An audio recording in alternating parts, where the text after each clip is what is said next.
নমস্কার। রম্য গল্পমালায় সকল শ্রোতা বন্ধুদের জানাই স্বাগত। আপনাদের সাথে আমি রম্য মাইতি। নেতাজি সুভাষচন্দ্র বসুর জন্মদিন উপলক্ষে তার প্রতি শ্রদ্ধার্ঘ জানাই রম্য গল্পমালার পক্ষ থেকে। আজকের বিশেষ পরিবেশনা লিখেছেন অলোক কৃষ্ণ চক্রবর্তী, শ্রেষ্ঠ দেশপ্রেমিক। ছবি সংগৃহীত, রচনা পাঠে আমি রম্য মাইতি। জননী জন্মভূমিশ্চ স্বর্গাদপি গরীয়সী, অর্থাৎ জননী এবং জন্মভূমি স্বর্গের চেয়েও বড়, এই সত্যে বিশ্বাসী ছিলেন নেতাজি সুভাষ। সেই জন্য ভারতবর্ষ তাঁর কাছে মাটির দেশ ছিল না, ছিল ভারত মাতা। রক্ত মাংসের মানবী মায়ের মতোই এই দেশ মাতৃকা তাঁর সন্তানদের জন্য অশ্রু বিসর্জন করেন। দেশ মাতৃকার ক্রন্দনের মধ্য দিয়ে সুভাষ শুনতে পেতেন পরমাত্মার ডাক। তাই জননী এবং জন্মভূমি ছিল জীবন দেবতা তাঁর কাছে। নেতাজি সুভাষের মতো দেশপ্রেমিক আজ পর্যন্ত কমই জন্মেছেন গোটা দুনিয়ায়। নিজের সমস্ত সত্তা দিয়ে দেশকে ভালোবেসেছিলেন নেতাজি সুভাষ। দেশের দুস্থ শোষিত দরিদ্র মানবাত্মার প্রতি তাঁর অকৃত্রিম মমত্ববোধ সত্যি অতুলনীয়। ভারতবর্ষ তাঁর ধ্যান, জ্ঞান, স্বপ্ন, সাধনা। এ প্রসঙ্গে মাকে লেখা সুভাষের একটি চিঠির কিছু অংশ আমি তুলে ধরছি এখানে। মা, আমার মনে হয় এ যুগে দুঃখিনী ভারত মাতার কি একজন স্বার্থত্যাগী সন্তান নাই? মা কি প্রকৃতই এত হতভাগ্যা?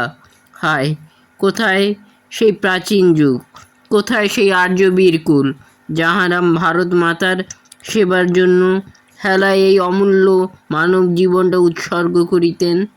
মা, আপনি তো মা। আপনি কি শুধু আমাদের মা? না মা, আপনি ভারতবাসীর মাত্রেরই মা।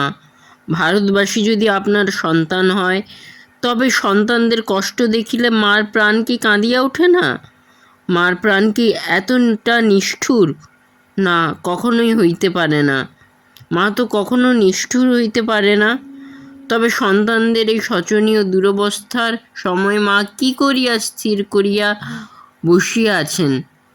মা, আপনি তো ভারতের সর্বত্র ভ্রমণ করিয়াছেন। ভারতবাসীর অবস্থা দেখিলে এবং তাহাদের দুরবস্থার কথা ভাবিলে আপনার প্রাণ কি কাঁদে না? মা, একবার চক্ষু খুলিয়া দেখুন, আপনার সন্তানদের কী দুরবস্থা। পাপে তাপে, সর্বপ্রকার কষ্টে, অন্যাভাবে, ভালোবাসার অভাবে এবং হিংসা ও স্বার্থপরতার জন্য এবং সর্বোপরি ধর্মের অভাবের জন্য তাহারা যেন নরকের অগ্নিকুণ্ডে অহরাত্র জ্বলিতেছে। মা, এসব কথা যখন আপনার হৃদয়ে প্রবেশ করে, তখন কি আপনার প্রাণকে আকুল করিয়া ফেলে না? আপনার প্রাণ কি কাঁদে না? আমাদের দেশের অবস্থা কি দিন দিন এইরূপ অধঃপতিত হইতে থাকিবে? দুঃখিনী ভারত মাতার কোনো সন্তান কি নিজের স্বার্থ জলাঞ্জলি দিয়া মায়ের জন্য নিজের জীবনটা উৎসর্গ করিবে না? মা, আমরা আর কয়দিন ঘুমাইয়া থাকিব? আর কয়দিন আমরা পুতুল লইয়া খেলিতে থাকিব? দেশের ক্রন্দন কি আমাদের কর্ণে আসিতেছে না? সুভাষ এই চিঠি মাকে লিখেছিলেন যখন তার বয়স 15-16। ওই বয়সেই তাঁর মধ্যে জ্বলন্ত দেশপ্রেম তাকে অস্থির করে তুলেছিল। সব সময় তাঁর মাথায় ঘুরপাক খেত দেশের কথা। তখন থেকেই সাম্রাজ্যবাদী ব্রিটিশের হাত থেকে দেশকে মুক্ত করাই ছিল তাঁর লক্ষ্য, একমাত্র স্বপ্ন। একেই বলে দেশপ্রেম। মানুষের দুঃখে তাঁর মন কেঁদে উঠত। একদিনের কথা, সুভাষের এলগিন রোডের বাড়ির সামনে একটি বুড়ি ভিক্ষা করতে বসত। বাড়িতে ঢুকতে বা বাড়ি থেকে বেরোতে সবসময় ভিখিরিটিকে চোখে পড়ত তাঁর। পরনে শতচ্ছিন্ন বস্ত্র, বেদনাক্লিষ্ট মুখ। তাকে দেখলেই সুভাষের মন বেদনায় ভরে উঠত।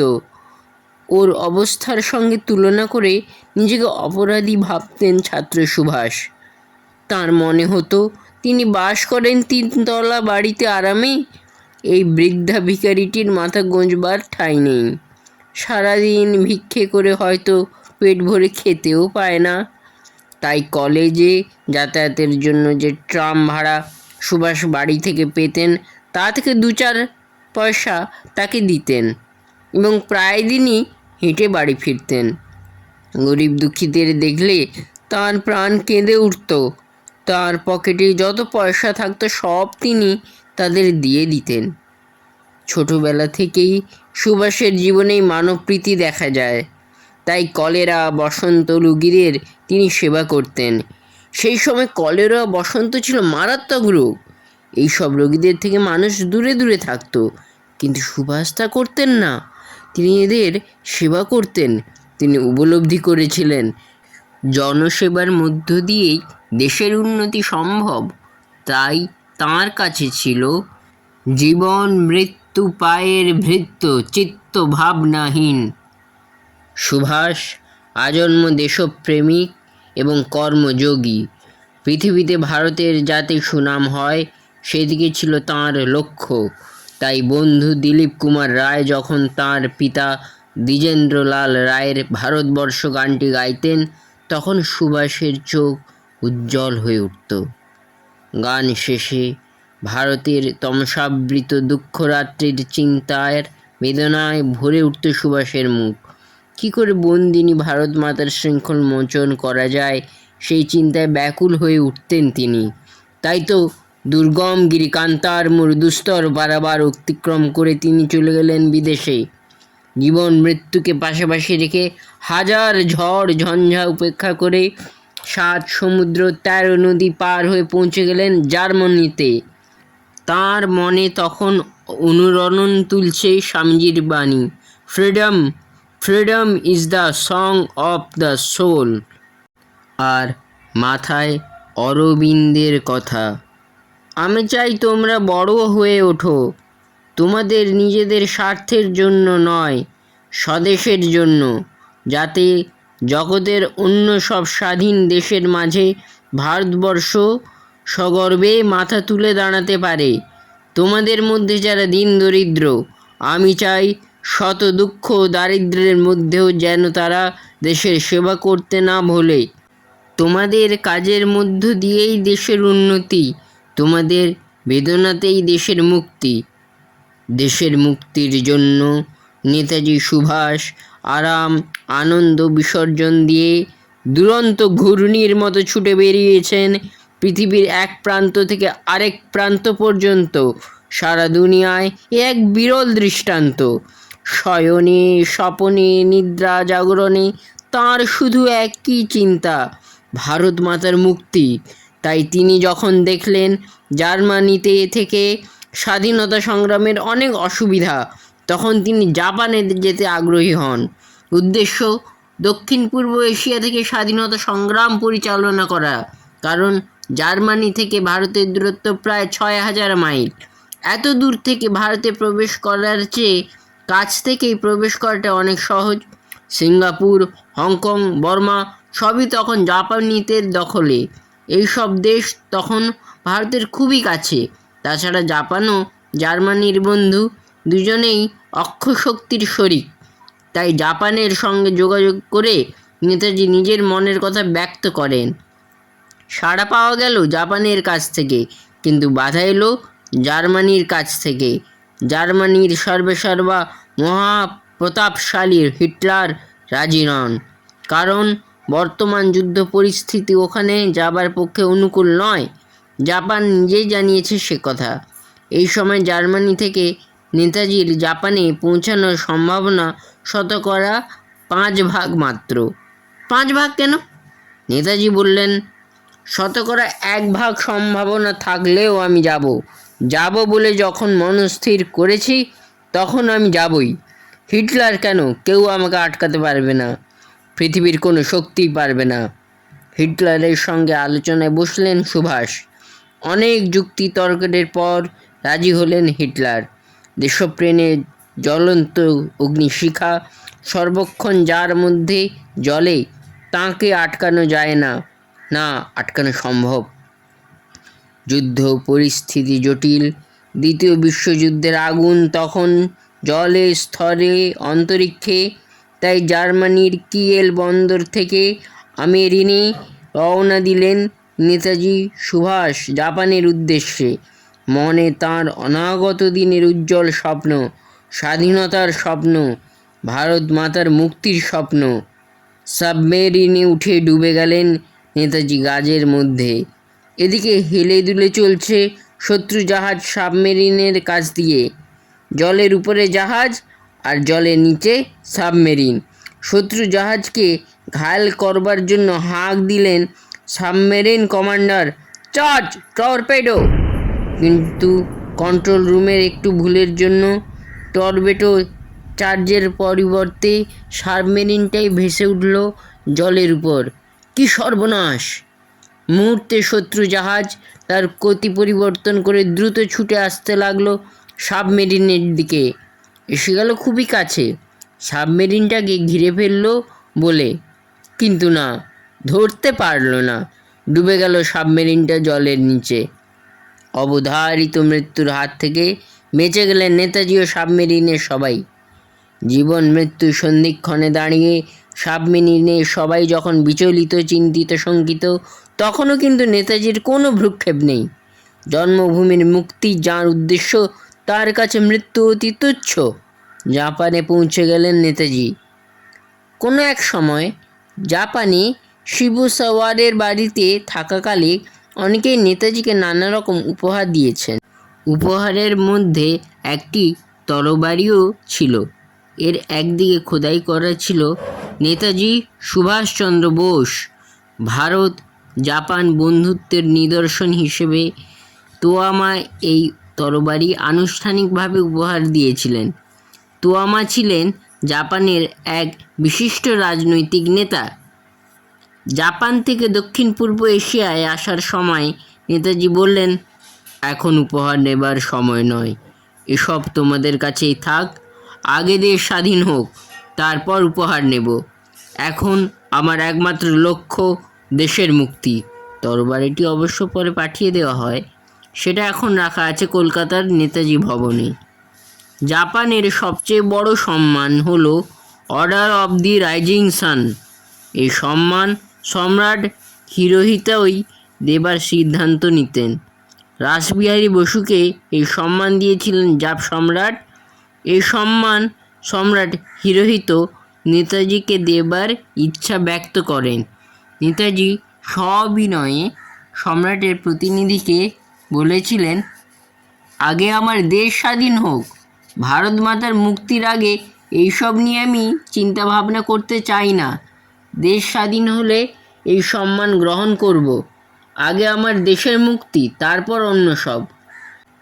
একবার জাপানি জেনারেল স্টাফের অধ্যক্ষ নেতাজির কাছে এসে বলেন, আমরা কলকাতায় বোমা ফেলতে চাই, আপনার মত কি? অসম্ভব, নেতাজি বললেন। আমার দেশে বোমা বর্ষণ আমি একেবারেই চাই না। কলকাতা সুন্দর মহানগরী, বোমার আঘাতে সেই মহানগরী ক্ষতবিক্ষত হোক, সেটা বাঞ্ছনীয় নয়। দেশবাসীকে আমি দিতে চাই আশা, ভরসা, ধ্বংস আঘাত নয়। ইম্ফলের পতনের পর অনেক বোমারু বিমান কলকাতায় পাঠিয়ে আমরা বোমা ফেলব না, ফেলব হাজার হাজার ত্রিবর্ণ পতাকা। ব্রিটিশ সাম্রাজ্যবাদ ধ্বংস করার জন্য বোমার চেয়ে এই পতাকাই কাজ করবে বেশি। নেতাজির কথা শুনে জাপানিরা আর বোমা বর্ষণ করলেন না কলকাতার উপর। তাঁরা বুঝলেন দেশপ্রেমিক সুভাষচন্দ্র বসু তাঁর দেশকে কোনো লাভের জন্যই আঘাত করতে চান না। যুদ্ধের সময় নেতাজি ভারতবর্ষের খবর জানার জন্য নিয়মিত রেডিও শুনতেন। দুর্ভিক্ষে বাংলাদেশে লক্ষ লক্ষ লোক মারা যাচ্ছেন শুনে ব্যথা বেদনায় তিনি মুষড়ে পড়েন।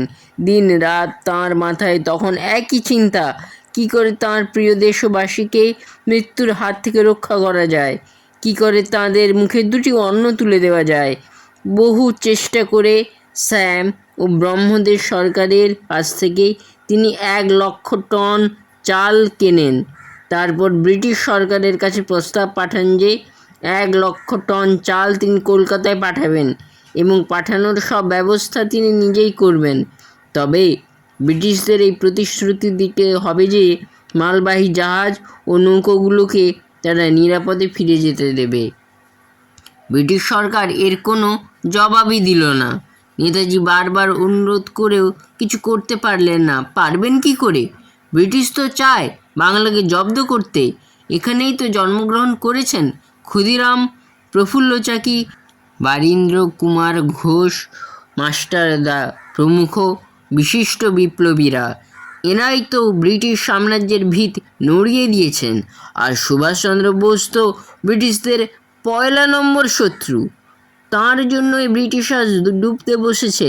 তাই বাঙালি মরুক, বাঙালি মরলেই ব্রিটিশ নিরাপদ।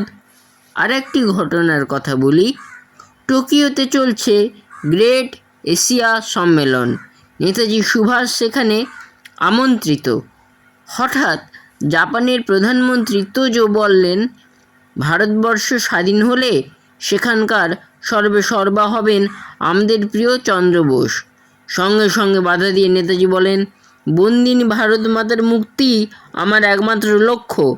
সেখানকার সর্বেসর্বা কে হবে তা ভারতবাসীই ঠিক করবেন, জাপানের প্রধানমন্ত্রী নন। আমি শুধু এটুকুই বলতে পারি, আমি ভারত মাতার একজন দীন সেবক। বিলেতে সুভাষ ICS পাস করে বন্ধুবান্ধবরা তাকে নিয়ে আনন্দে মেতে উঠল। সুভাষ গম্ভীর হয়ে বললেন, আমি চাকরি করব না, ICS ডিগ্রি ছেড়ে দেব। বন্ধুরা অবাক হয়ে সুভাষের মুখের দিকে তাকে জিজ্ঞাসা করে, সত্যি বলছো চাকরি করবে না? না, প্রত্যয়ের সুর বেজে ওঠে সুভাষের কণ্ঠে। তাহলে কি করবে? দেশের কাজ, দেশ ও মাতৃকার সেবা। সেই জন্যে তুমি এত ভালো চাকরি ছেড়ে দেবে? হ্যাঁ, চাকরি করার লোক অনেক মেলে, কিন্তু দেশ সেবা কজন করে? তবুও বন্ধুরা জিজ্ঞাসা করলো, এটাই কি তোমার শেষ কথা? এটাই আমার শেষ কথা। এমনি একদিনের কথা। দেশবন্ধু চিত্তরঞ্জন দাস সুভাষকে বললেন, 1,00,000 টাকার বিশেষ প্রয়োজন, তুমি এই টাকাটা আমাকে জোগাড় করে দাও। 1,00,000 টাকা? এত টাকা কি করে জোগাড় করব আমি? আমার কথা শুনলে টাকাটার ব্যবস্থা হয়ে যাবে। কি কথা? আমার একটা প্রস্তাবে তোমাকে রাজি হতে হবে সুভাষ। বলুন। তোমাকে বিয়ে করতে হবে। বলেন কি? হ্যাঁ, আমি সব ঠিক করে রেখেছি। মেয়েটিকে বিয়ে করলেই টাকাটা পাওয়া যাবে।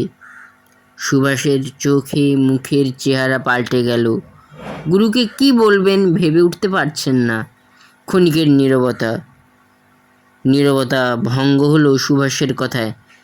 না না, আমার পক্ষে বিয়ে করা অসম্ভব। আমি দেশের জন্য জীবন উৎসর্গ করেছি। এই দেহ মন কিছুই আমার নয়। এই হলেন নেতাজি সুভাষ। এটাই তাঁর আসল পরিচয়। দেশের কথা ছাড়া তিনি অন্য কিছু ভাববেন না। জয় হিন্দ ছিল তাঁর মন্ত্র, অর্থাৎ হিন্দুস্থানের, ভারতের জয় হোক। 1941 সালে আজাদ হিন্দ রেডিওর সূচনা।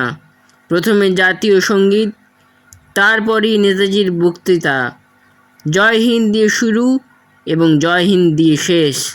তাঁর আজাদ হিন্দ বাহিনী সবার হৃদয়ে দেশপ্রেমের বহ্নি জ্বালিয়ে দিয়েছিলেন তিনি। তাই তারা সব কিছু উপেক্ষা করে দেশের মুক্তির জন্য ঝাঁপিয়েছিলেন। মৃত্যুও বুঝি হারিয়েছিল তার ভয়ঙ্কর বিভীষিকা সেই দেশপ্রেমের কাছে। নেতাজি সুভাষ দেশপ্রেমের জ্বলন্ত প্রতীক।